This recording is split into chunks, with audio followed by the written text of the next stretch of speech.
Ahad was returning from work on a busy city street. It was 9 p.m. His house was at the end of the city, where the city lights ended and the village streets began. Today he chose a different route, the one next to the old railway station, because going there would save at least 20 minutes. The railway station had been closed for many years.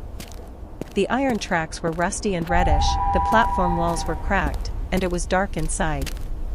But traveling there was usually no problem, unless someone was alone, at night. As he was crossing the platform, someone suddenly called from behind.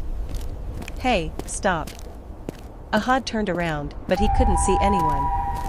There was only empty air and the barking of a distant dog.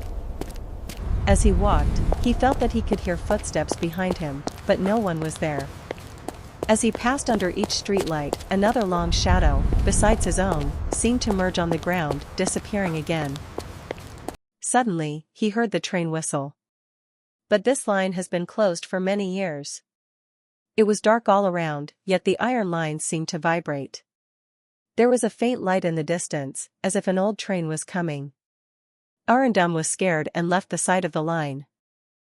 The train stopped, but it was semi-transparent. Passengers in strange clothes were sitting inside the carriages. No one's face was clear, everyone's eyes were staring into space. Suddenly, a passenger reached out through the window and whispered, "Come on, it's safe here." Ahad started running, but every time he turned around, he seemed to be returning to the same place, the broken station, the rusty lines, and the semi-transparent train standing in the distance. Suddenly, many people stood on the platform. All were silent, their eyes were gone, their faces were as empty as holes. They slowly surrounded Ahad. A buzzing sound was heard in his head, "Come with us." Ahad closed his eyes, closed his ears, and ran as fast as he could. He didn't know how long he had been running, but when he opened his eyes, he saw that he had fallen on the street in his neighborhood. The surroundings were normal. As he returned home and closed the door, he heard a whisper from behind. "If you survive today, but the train will return again."